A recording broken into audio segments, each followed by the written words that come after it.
This video is in collaboration with BT Sport. With the title on the line, Man City take on Arsenal on Wednesday, April the 26th, to see who will come out on top, which is set to be the biggest game of the season. We all know who we want to win, so let's get behind Man City exclusively on BT Sport.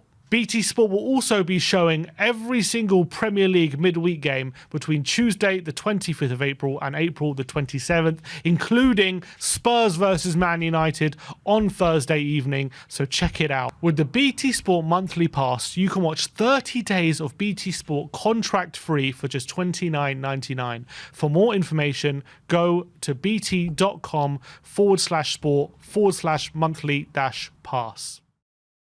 What is going on, people? We are Tottenham TV here, back again with another match preview in collaboration with BT Sport. We are here with Jay from the Stretford Paddock. How are we doing, Jay? You feeling all right? Yeah, not too bad. We've just got through a FA Cup semi-final, and now I've got to worry about facing Manchester City in the final, which is a nice problem to have, I think. I don't think I was born the last time we won an FA Cup semi-final, so I wouldn't talk about problems if I were you. Look, Jay, it's been an odd one for Man United this season. Like at points, you were in a title race. Man United are back. You obviously started off disastrously with 2 defeats, but of late, like you've been getting better, and now you went out Europa League. You've had some bad away form. How do you feel the season has gone in general? In general, I think it's been a positive season. I think it's been a good season and a big improvement on last season. I think if you watch United last season under Ralph Rangnick and towards the end of Ole Gunnar Solskjaer, we were awful. We were. There was no confidence in the team, no cohesion. It didn't look like there was any sort of plan when we went into games, any style of football, and the results reflected that. We were over-reliant on Cristiano Ronaldo last season, and he got us out of jail a few times, but other than that, it was just pretty woeful. You look at this season, the signings that have come in have been positive ones. I think all the signings have done a job for us. I think some of them have excelled. You look at the results by and large, especially at Old Trafford, the results have been very good. We've beaten Liverpool, Arsenal, Spurs, of course. We've beaten Barcelona in the Europa League as well.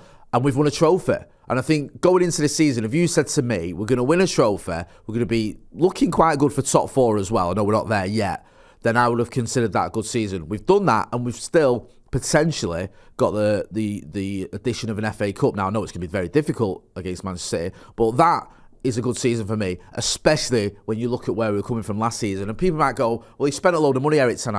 He's bought in Casemiro, he's bought in Martinez, he's bought in Antony, he's had all this money to spend. He lost a lot of players in the summer. We lost Paul Pogba, Nemanja Matic, Edinson Cavani, a few other fringe players as well, like Jesse Lingard. I think Dean Henderson went out on loan. And then we lost Ronaldo. So he's lost a lot of players, and he's had to spend money to sort of replace them as well. So yeah, it's been a good season for me. And if we end up finishing in the top 4 and winning the FA Cup, then it won't be a good season. It'll be a great one. Yeah, considering, especially since the season since Fergie left, I think it would probably be the best season since then, you'd have to argue. But look, Ten Hag's done a fantastic job in terms of the way he's got you playing, but if, let's say, obviously you're out of the Europa League now in fairly disappointing fashion, how you went out to Seville. If you were to somehow drop out the top 4 from this position and you didn't win the FA Cup, how would you then look on this season for Ten Hag?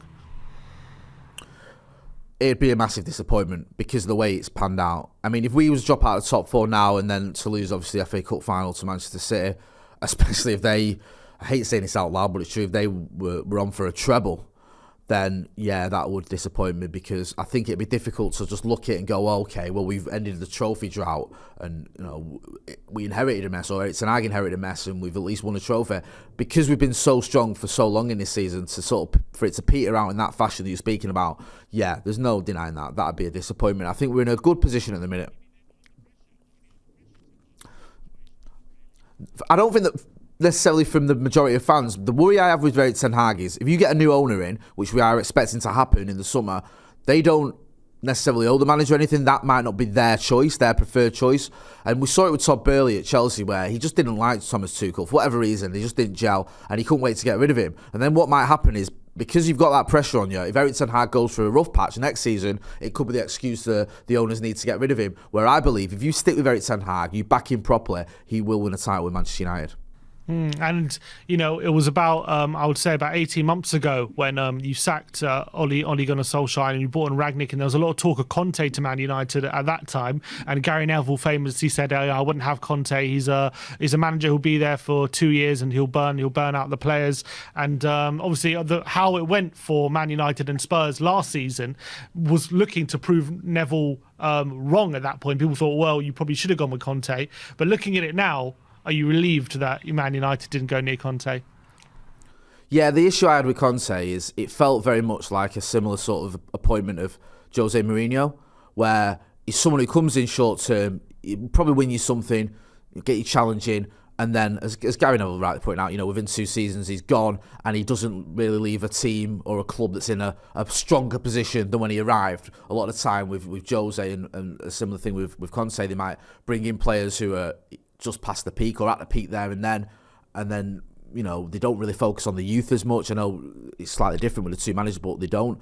And when they do leave, then you've got to sort of rebuild again almost. I think we've seen that historically with both of those managers. So that's how it felt for me. I'm not going to lie. If we'd have appointed Antonio Conte, I think just after Ole Gunnar Solskjaer, I think we left it too late because he'd already gone to Spurs by that time. But say Ole had been sacked a couple of weeks earlier, and we'd have gone with Conte, I don't think I wouldn't have moaned about that because he's a winner.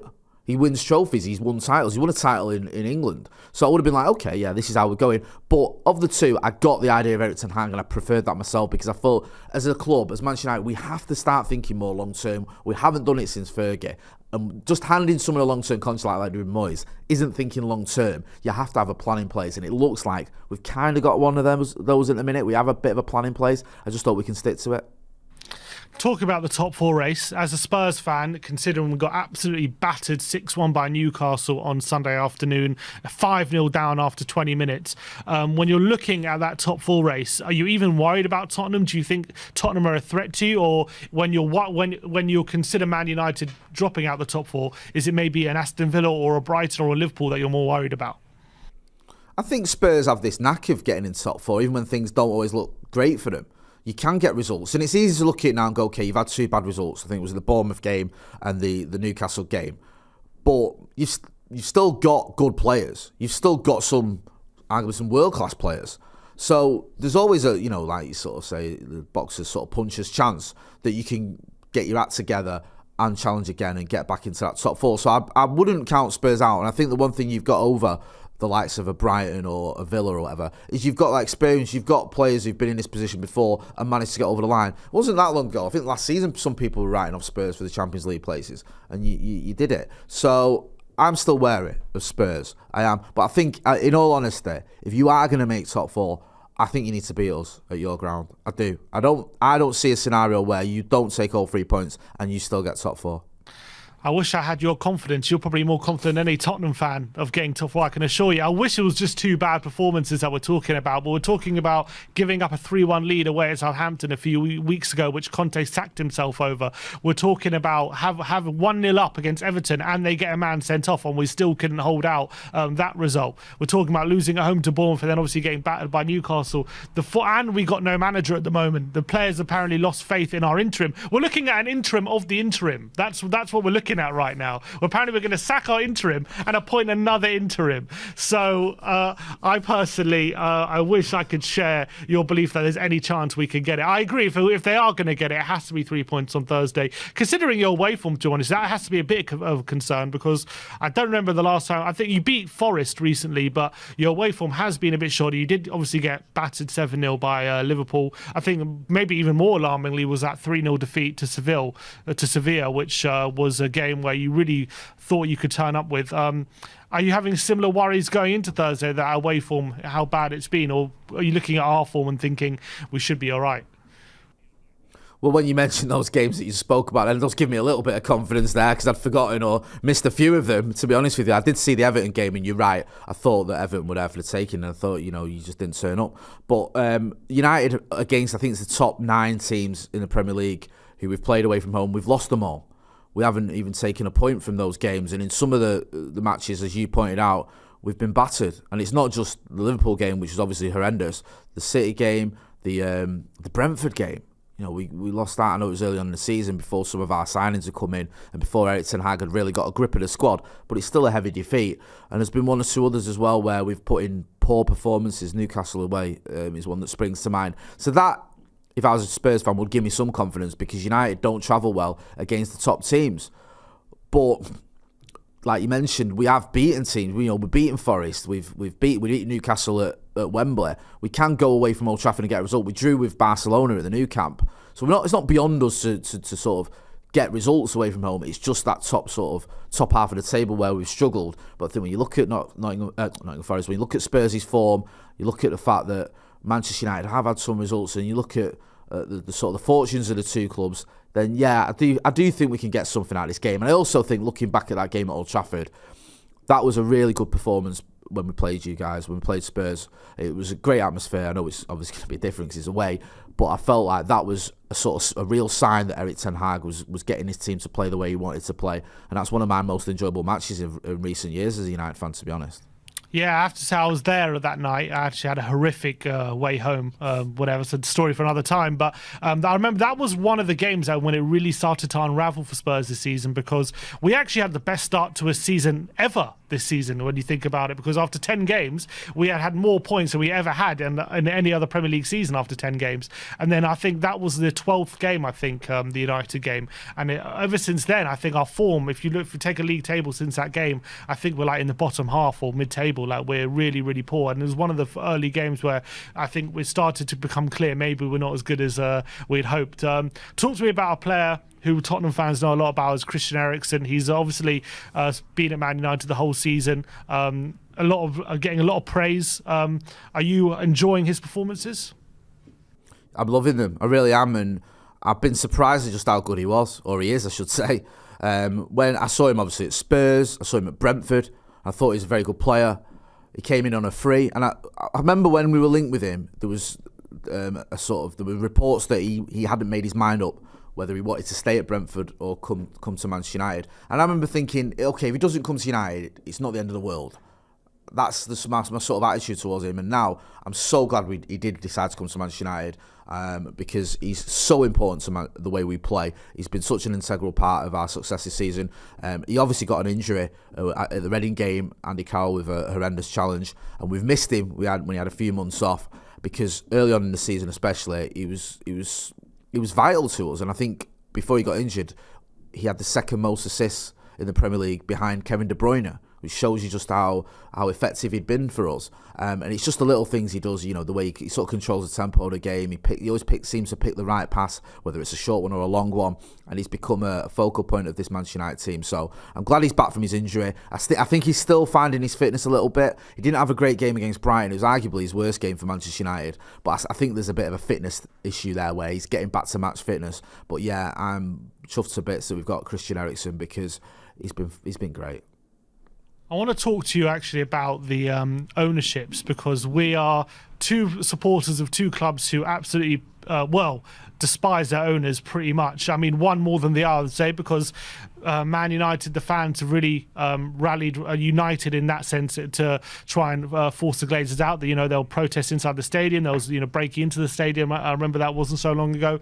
Spurs are there's a growing discontent at the moment with the ownership at Tottenham. There are attempts for protests to be mobilised, but Spurs fans can never seem to generate the numbers for these protests. It seems as though there is still a significant section of the fan base which are content with how the owner's running the club.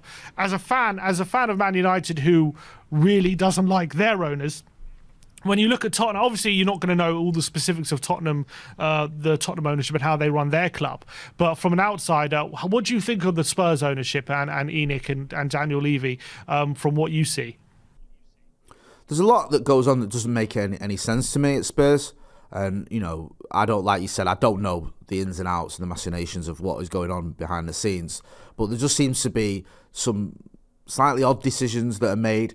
I know it's a little while ago, but I'll never get over the fact you sacked Jose Mourinho ahead of the League Cup final for a team or a club that hadn't won a trophy in so long. Going into a final with Jose Mourinho, you've got a very good chance of winning it. I know you're up against Manchester City, but he knows how to win finals, Jose Mourinho. His record's very good. And to sack him and then put Ryan Mason, I think it was, in charge, I just couldn't get my head around that one at all. I know you spent money on this new stadium, but sometimes as well, I think you spend money. I don't know if you spend it in the right way. You seem to do. You're almost like and I use the word smaller with all due respect because I'm talking about the amount of money you spend. A smaller version of what United have done, where you've spent money at times where you think, okay, I get that. That's a good signing. That makes sense. That's backing a manager. And then when you need to do it a bit more, or you need to go a bit further, you don't. And that's what's happened at Manchester United far too often, where managers come in, he's been backed a little while, to a certain degree, and then the owners have gone, right, that's it. And we haven't been able to kick on, and we haven't been able to progress under this manager. And I go back to Spurs in the summer. You made some signings, and I remember thinking, okay, Spurs look like they mean business. But then when you scratch beneath the surface, it's like, all right, how many of those signings are first-team players? How much are they actually backing this manager to get him kicking on? Is this just a case of you've added to your squad and you're going to stagnate a little bit? When you look around at other teams in and around Spurs who have spent a lot more money, I just wonder where the ambition is at Spurs, and I think that's a similar issue we've got at Manchester United. Yeah, 100%. And at the moment, for Tottenham, we're just such a mess wherever you look. There's no director of football at the moment. He had to resign due to corruption charges. We have no manager. In fact, our interim manager's under pressure. He might be sacked. And let's talk about our star player, and Harry Kane. There's talks of him leaving in the summer for 100 million. Man United apparently lining up a bid. In terms of clubs in England, I can't see, if he was to leave, him going anywhere else. For you as a Man United fan, first of all, would you be happy if Man United were to sign him for 100 million? And in terms of competition for your signature, do you see much if he decided to stay in England and he did decide he wanted to leave? I'd have him 100%. I think his facts speak for themselves. He plays almost every minute of every game. His injury record's fantastic. People have this misconception that Harry Kane gets injured a lot, and I've looked at his numbers and his stats, and he doesn't, especially not recently. I think he's barely missed a game in 2.5 years. He scores lots of goals. He assists goals as well. So he's not just someone who's just scoring. He brings in others around him, and I think him and Son, for example, have got one of the most productive partnerships in Premier League history. So there's that element to him. Also, he's just what we need. I could see him slotting right into this Manchester United team where he could play alongside the likes of Marcus Rashford and maybe Antony on the other side, and he can sort of lead that attack. I think that works. And people might go about his age, he's 30, or he will be 30 by the time he signs for us anyway, but he looks like someone who can play for at least another 2 seasons at the top level, and hopefully during that time we can mount a serious title challenge and a title-winning campaign as well. There's a touch of the Robin Van Persie's about him when Robin Van Persie came to United, and we had that one fantastic season out of him, and we won a title during that. In answer to the second part of your question, do I see anyone else going for his signature? I don't. I don't think he'll go to... I don't think City will come in for him. They've got Erling Haaland. They obviously wanted him last season. That didn't happen. I think that was the real opportunity. Arsenal won't spend 100 million. Obviously, he's not going to go to Arsenal, is he? I know, you're not going to sell him to him, basically, are you? That's just not happening. Yeah, that... I think yeah... I can't see. I think there'd be protests the likes of which you've never seen before if Daniel Levy tried to sell Harry Kane to Arsenal. Chelsea, I think they've got Nkunku coming in, and again, is there some sort of, I don't know, you'll know this better, is there some sort of rivalry there with you guys where that wouldn't be a transfer that I think the club would sanction? So Liverpool as well, I don't see coming in for him. They've obviously got Darwin Núñez leading their attack. So who else is there? Maybe Newcastle could go for him because of the money they've got. But would he leave Spurs to go to Newcastle? I'm not so sure. I think if you're going to go to a bigger club in England, there's not many that are bigger than Spurs, but Manchester United, I argue, is one of them. And I think under Erik ten Hag, as we've proven already this season, we are challenging and winning trophies, which is what Harry Kane, you presume, would want. And I think if he came to this club, he'd be playing in front of, massive crowds every week, and he could potentially win a title here. And I think that's something that could appeal to him. And also, just to add one final fact, he'd stay in the Premier League. He can keep going for that Premier League record. I think that's got to be in the back of his mind too. Yeah, for Spurs fans, we're running out of reasons as to why he would stay at the moment, because we're just not competing. He's getting older. He's still holding up his standards, 24 league goals this season. He's banging in goals week in, week out, even in a struggling team who is defensively minded. He's still banging the goals, and we're looking left, right and centre for excuses as, he can stay for this reason or that reason, but we've run out of them at the moment, and I'm praying that we can hire a manager who can sit down and convince him to stay. But I mean, at this point, we had that 2 years ago. You know, he was in the same headspace 2 years ago, and I don't see how we avoid him going back to that headspace. And only the appointment of Nuno of Conte kind of reinvigorated him, but then that's gone now. So it's going to be very difficult to have him stay. Finally, I'll talk about the title race, because not only are we rivals in the top 4 race, you could argue we're rivals in the title race as well, probably wanting different outcomes on Wednesday. We're going to be very much Man City fans here on Wednesday night. We need them to win. We don't want them to. We need them to. We cannot have Arsenal winning a title in the near future. What are your feelings on the title race? Are you going to be Team Arsenal on Wednesday? Are you not bothered? What are your feelings? Yeah, I'm sorry to disappoint you. I'll be massively Team Arsenal. Everything about City winning the title would just be horrible for me, and I'm not particularly fond of Arsenal. Them winning it would be annoying, but City winning it would be 3 in a row. They could potentially be on for a treble. They've won it so many times of late. It's been a real dominant period for them, which absolutely does my head in. Plus, I live in Manchester. I have to bump into City fans all the time. I don't have to bump into Arsenal fans. It'd be minging. So, yeah, it's the far lesser of two evils for me is Arsenal winning it. It would just be some annoying people on Twitter. Nah, not for me. It's people in my life. It directly affects me. I've got family members who are Arsenal. I've got friends who are Arsenal. I need City to win this title. There's by no exceptions. I think I'd have to move country if Arsenal were to win the league. And to see them bottle it at the moment is pretty sweet. I just need it to continue. I cannot have them winning on Wednesday night. I am praying. So Thursday, what is your score prediction then for the game on Thursday at the Tottenham Stadium? We don't. We have got, bizarrely, we've got quite a lot of clean sheets. I think we've got the most clean sheets out of anyone. But our defensive record isn't great, because when we do lose at times, we get battered. So I don't think we'll get a clean sheet in that respect. I'm going to go with 2-1 to United. Yeah, I'm hard looking away from a Man United win at the moment. I can't, considering how we're playing, I can't see anything but defeat. I'm just hoping that they have a bit of self-respect to react to that 6-1 defeat to Newcastle. I'm just praying there's a bit of a reaction, and maybe we can sneak a draw. I know your defence is very makeshift at the moment, and we do have a good attack, so hopefully we can do some damage, but I definitely can't see any clean sheets. So I'm going to optimistically go 2-2, but realistically, if Man United just turn up and make sure they're doing the basics, I think they'll win the game to us, because we can't do the basics at the moment. They're not trying. But look, Jay, thank you very much for coming on the show. If you want to go check out Stretford Paddock, we have a head-to-head on their channel going up as well. So go over to Stretford Paddock and go check that out for good United content as well. The link will be in the description below. But thank you, Jay, for coming on. And as always, come on, you Spurs.